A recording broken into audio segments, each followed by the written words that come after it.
ভুলভাল কথা। মানসবাবু একটা সিনিয়র সিটিজেন, উনি কি মারামারি করতে গেছেন? উনি প্রতিবাদ করতে গেছেন। এটা প্রতিবাদী মানুষকে জব্দ করার জন্য চেষ্টা করছে।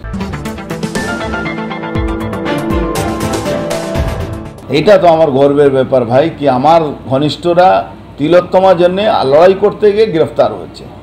আমরাও গ্রেফতার হতে পারি, কোনো অসুবিধা নেই।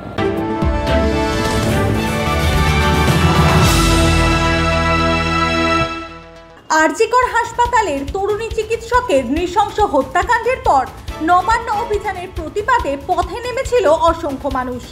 সেই প্রতিবাদের মধ্যেই গ্রেফতারি অভিযান। প্রথমে চন্দন গুপ্তা, আর এখন নৈহাটির মানসচন্দ্র সাহা।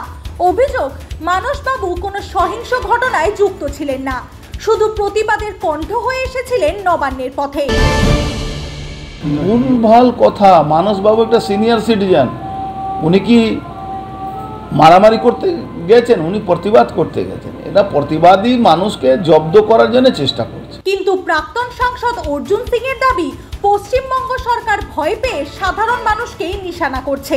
এ কি ন্যায় বিচারের পথ, নাকি প্রতিবাদকে চুপ করিয়ে দেওয়ার কৌশল? বারুইপুরের অভিজ্ঞতাটাকে নিয়ে ওখানে কলকাতা মমতা ব্যানার্জি অনুপ্রেরণায় ওটাকে বদলাটাকে পুরো করার চেষ্টা করছেন।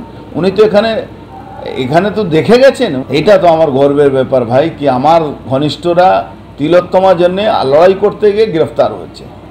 আমরাও গ্রেফতার হতে পারি, কোনো অসুবিধা নেই।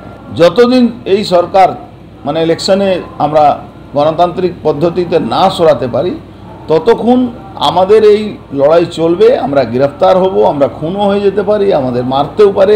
কালকে দেখেছেন মিছিলের উপরে কিভাবে হামলা করার চেষ্টা হয়েছে। আবার ওখানে দুটো ছেলেদেরকে, আমাদের দলের কর্মীদেরকে গ্রেফতারও করা হয়েছে। আমাদের মিছিল সরকারিভাবে পারমিশনের মিছিল, সেই মিছিলে দাঁড়িয়ে রোডের উপরে গালাগালি করবে, জয় বাংলা স্লোগান দেবে, মারবে, ইট চালাবে, আর তারপরে আমাদের লোকই গ্রেফতার হবে।